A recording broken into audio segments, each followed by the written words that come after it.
Hey guys, welcome back to my YouTube channel. तो आज हम अपोथ सीरीज को फिर से कंटिन्यू करने जा रहे हैं। तो जैसे कि हमने प्रीवियस एपिसोड में देखा था, वो दोनों इंसान आ रहे होते चेंगवी की तरफ अटैक करने के लिए। तभी लूजिंग अपने मेंटल अटैक उनके ऊपर यूज करता है और वो थोड़े से बेहोश टाइप होने लग पड़ते हैं। तो एपिसोड नंबर 495 की स्टार्टिंग होती है। चेंगवी बोलता है अच्छी अपॉर्चुनिटी है। वो अपनी स्वॉर्ड को यूज करता है और एक गार्ड के सर को काट देता है। दूसरा बोलता है कि वूमा।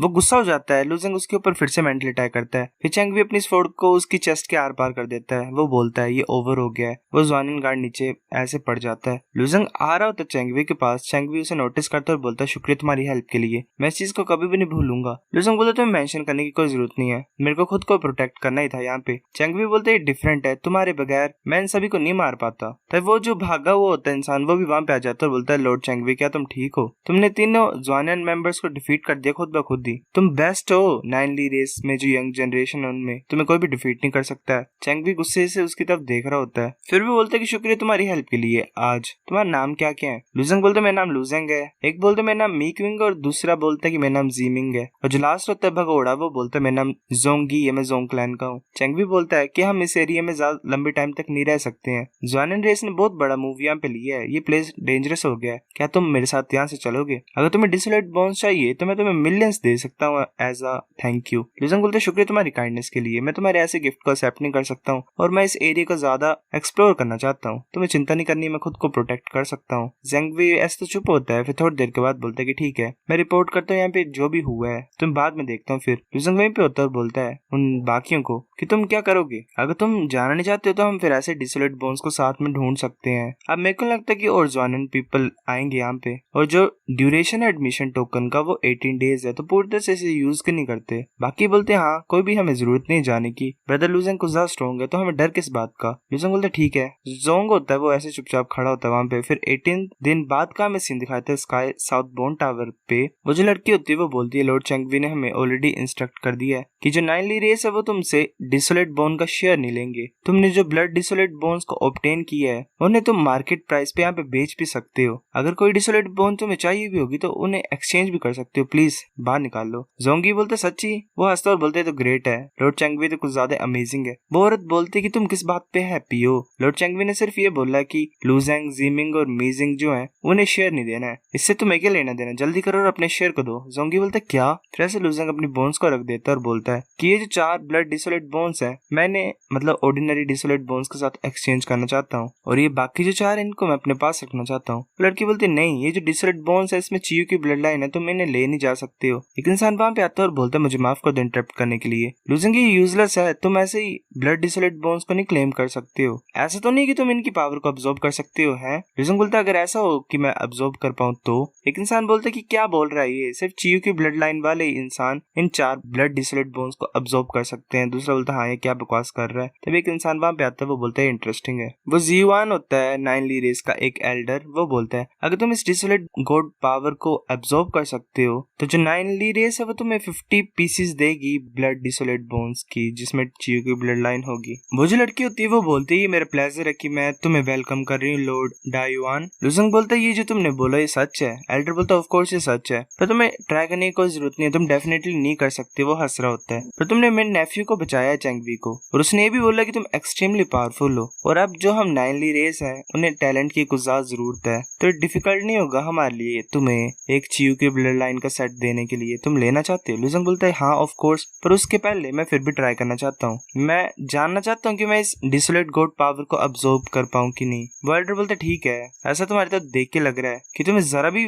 फिक्र नहीं है ना हमारी चीयू की ब्लड लाइन की। चलो देखते कि तुम अब्सॉर्ब कर पाते हो कि नहीं, और तुम्हारे पास चीयू की ब्लड लाइन है कि नहीं। लूजिंग उस बोन को पकड़ लेता है और अपनी ट्रिक को कर रहा होता है। एक मार्शल आर्टिस्ट बोलता है ट्रिंकल स्प्रिंग मेथड, इतने सब बेकार अब्सॉर्प्शन मेथड को कैसे यूज कर रहा है? दूसरा बोलता है मुझे लगता है ये इतनी ज्यादा अच्छी ब्लड डिसोलेट बोन ऐसे वेस्ट हो जाएगी। लूजिंग अब्सॉर्ब करने लग पड़ता है और पूरी तरह से कर लेता है। वो जो एल्डर होता है वो सोच रहा था इस बच्चे ने तो इसे पूरी तरह से अब्सॉर्ब कर लिया कि इसके पास सच्ची में चीयू की ब्लड लाइन है, और ऊपर से अगर मैं रिफाइन करूँ एक डिसोलेट बोन को तो मैं सिर्फ 70% ही अब्सॉर्ब कर सकता हूँ। इसने तो कम्प्लीटली सारी को अब्सॉर्ब कर लिया बिना वेस्ट किए। लूजिंग एल्डर बोलता है कि तुम्हें पता था कि तुम्हारे पास चीयू की ब्लड लाइन है, तुम्हारे पेरेंट्स कौन है? लूजिंग बोलता है कि मैं पेरेंट्स का नाम नहीं बता सकता, पर तुम्हें तुम्हारा प्रॉमिस फुलफिल करना पड़ेगा ही। एल्डर बोलता है कि मैं तुम्हें 50 pieces pieces of blood desolate bone दे दूंगा, पर तुम्हें मेरे साथ आना पड़ेगा, बाकी तुम एक्सचेंज कर सकते हो बोन्स को। लुजंग बोलता है ठीक है। एल्डर बोलता है मेरे को फॉलो करो। लुजंग बोलता है कि लॉर्ड डायोन तुम मेरे को कहाँ पे लेके जा रहे हो? एल्डर बोलता है कि तुम मेरे को सिर्फ अंकल डायो बोल सकते हो,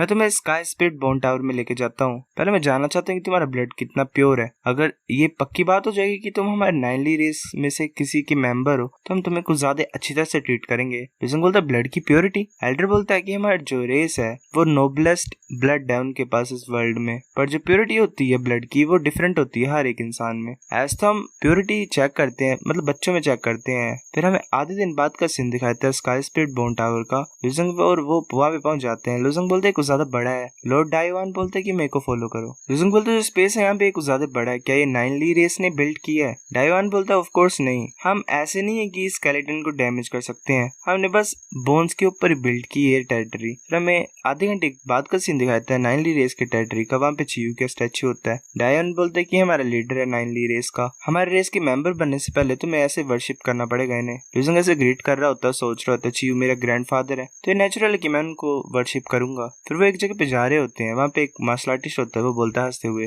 डायोन ये बच्चे जिसे तुम ब्लड लाइन देना चाहते हो? डायोन बोलता है हाँ, तो क्या हुआ, क्या तुम्हें गलत लग रहा है कि मैं ऐसा कर रहा हूँ? वो इंसान बोलता है कि मैं तुम्हारे डिसीजन को नहीं गलत बोलना चाहता हूँ, पर मेरे को अभी भी डाउट है ये पास कर पाएगा टेस्ट को। मैं बता सकता हूँ कि इसने ट्रू गॉड सिस्टम को कल्टिवेट किया है और ये बहुत कम होते हैं यहाँ पे। डायोन बोलता है तुम्हें चिंता नहीं करनी है, ये बिना किसी प्रॉब्लम के टेस्ट को पास कर लेगा, पर एक और चीज है जिससे तुम्हें डिसअपॉइंटमेंट होगी, लुजेंग को टेस्ट पास करने की जरूरत ही नहीं है। वो इंसान बोलता है क्या तुम्हारे कहने का मतलब है, क्या तुम इसे डायरेक्टली ब्लड देना चाहते हो? तभी एक लड़की वहाँ पे आती है और बोलती है डायोन जो भी नाइनली रेस को ज्वाइन करना चाहते हैं टेस्ट को पास करना ही पड़ेगा, अगर ये बच्चा स्पेशल भी क्यों ना हो जैसे कि चिंगवे ने मेंशन किया। फिर भी वो जो लड़की होती है वो ग्रैंड एल्डर होती है नाइनली रेस की, जियू। डायोन बोलते ग्रैंड एल्डर मैं ये नहीं बोलना चाहता था, लुजेंग को चियू की ब्लड लाइन नहीं चाहिए क्योंकि ये ऑलरेडी हमारे रेस का मेंबर है, मैं सिर्फ यहाँ पे इसकी प्योरिटी को चेक करने के लिए आया हूँ ब्लड की। ग्रैंड एल्डर बोलती है कि तुम बोल रहे हो ये हमें से एक है? डायोन बोलता है हाँ, मैंने अपनी आंखों से देखा, इसने डिसोलेट बोन को एब्जॉर्ब किया जिसमें चियू की ब्लड लाइन थी। ग्रैंड एल्डर देख रही होती है आगे की तरफ, फिर बोलती है कि जो ब्लड प्योरिटी टेस्ट है वो कंफर्म कर लेगा कि इसके पास ब्लड लाइन है कि नहीं। क्यू चांग जाओ सभी क्लैंसमैन को इन्फॉर्म कर दो कि अपने बच्चों को ले आओ जो कि 6 साल से बड़े हैं या फिर मतलब छोटे हैं, मतलब 6 साल तक है।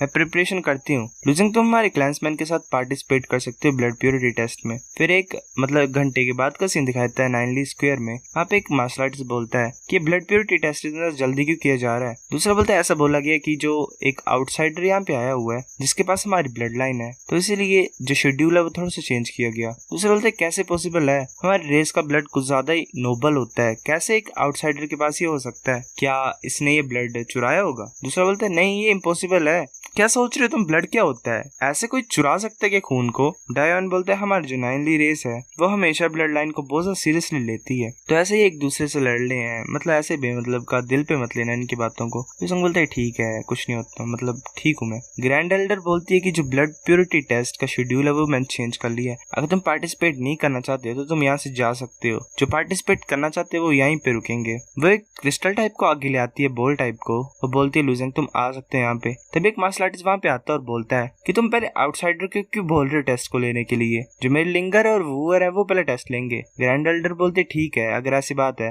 तो पहले लिंगर और वूअर को टेस्ट करते हैं। वो उस बच्चे की फिंगर को मतलब प्रिक करती है और खून निकालती है। लुजिंग सोच रहा होता है ये प्योरिटी कैसे टेस्ट होगी, वो उस खून को उस क्रिस्टल के ऊपर डालती है, वो जो क्रिस्टल होता है वो रेड कलर का हो जाता है। ग्रैंड एल्डर बोलते है कि लिंगर की जो ब्लड है वो टॉप 6 ग्रेड की है और 7th ग्रेड पे जल्दी पहुंच जाएगी, कांग्रेचुलेशन बाइजू। बाइजू खुश होता है बोलता है ये ग्रेट है लिंगर, तुम मेरी बहुत स्वीट डॉटर हो। बाकी मार्शल आर्टिस्ट बोल रहे थे 6 ग्रेड टॉप का ग्रेड है, सिर्फ 2 ही लोग हैं जो कि पास्ट 1000 ईयर में आए हैं जिनके पास 6 ग्रेड ब्लड लाइन थी। मैं बिलीव नहीं कर सकता कि लिंगर के पास 7th ग्रेड की ब्लड लाइन है, ये नाइनली रेस के फ्यूचर में बहुत ज्यादा अच्छा काम करेगी। बाकी सभी भी दौड़ के आ रहे होते हैं और बोलते हैं ग्रैंड एल्डर मेरे चाइल्ड को भी टेस्ट करो प्लीज, हम भी टेस्ट कराना चाहते हैं। फिर ऐसे वो लड़ रहे होते हैं। फिर 1 घंटे के बाद में एल्डर बोलते हैं कि सभी का टेस्ट हो ही गया है, लुजिंग तुम आओ अब तुम्हारी टर्न है। अपने हाथ को आगे की तरफ करो। लूजंग बोलते मैं खुद कर लूंगा। एल्डर बोलती मैं करती हूँ। वो वेल पिन से लगी होती है करने पर लूजंग के हाथ में नहीं हो रहा होता है छेद। वो बोलती क्या मैं तुम्हारी स्किन को क्यों नहीं मतलब पियर्स कर पा रही हूँ, चलो मैं दोबारा करती हूँ। वो एनर्जी के साथ कर रही होती है पर फिर भी नहीं कर पाती। वो सोच रही थी यहाँ पे चल क्या रहा है, इसकी बॉडी इतनी स्ट्रॉन्ग क्यों है। वो लूजंग की तरफ हैरानी से देखती है। लूजंग बोलता है कि मैंने तुम्हें बोला ना मैं खुद करता हूँ। ग्रैंड एल्डर अपनी पूरी फोर्स को लगाती है और लूजंग के वेल फिंगर में छेद कर देती है। वहां से खून निकल रहा होता है गोल्ड कलर का। ग्रैंड एल्डर बोलती है ये तो गोल्डन ब्लड है। वो ब्लड को फिर उस स्टोन के ऊपर फेंकती है। उस स्टोन का कलर धीरे धीरे रेड होने लग पड़ता है। एक मार्शल आर्टिस्ट बोलता है ये रिएक्ट कर रहा है कि इस बच्चे के पास सच्ची में 9 रेस का ब्लड है। दूसरा बोलता है पर जो कलर है वो कुछ धीरे धीरे चेंज हो रहा है, मेरे को लगता है कि सिर्फ सेकंड ग्रेड का ब्लड होगा। वो स्टोन ऐसे रुक जाता है मतलब कलर। वो मार्शल आर्टिस्ट बोलता है एल्डर एक तरह से हंसते हुए कि डाइवान ये जरा बुरा नहीं है, जिस बच्चे को तुम लाए उसके पास सच्ची मुझे हमारा ब्लड है, पर ये बुरी बात है कि ये सिर्फ सेकंड ग्रेड का ब्लड है, ये इतना भी अच्छा नहीं है। एक इंसान बोल रहा होता है ये ब्लड इस मैन का वेस्टलैंड से आया है ना, ये इतना भी अच्छा नहीं है। क्या ये हमारे क्लास में से मतलब किसी इंसान ने अपना बच्चा छोड़ा हुआ था क्या वहाँ पे। एक सेकंड ग्रेड का जो ब्लड होता है वो कुछ ज्यादा ऑर्डिनरी होता है। चलो ये अच्छी बात ही है इसके लिए, अब ये बोन टावर में रह सकता है अपनी बाकी लाइफ में क्योंकि इसके पास 9 रेस का ब्लड है। सो गाइस एपिसोड नंबर 495 इतना था। अगर आपको वीडियो पसंद तो लाइक करो, नहीं बेफिर लाइक कर दो, शेयर कर दो, दोस्तों के साथ कमेंट करके बता अगर आपको वीडियो कैसी लगी। सब्सक्राइब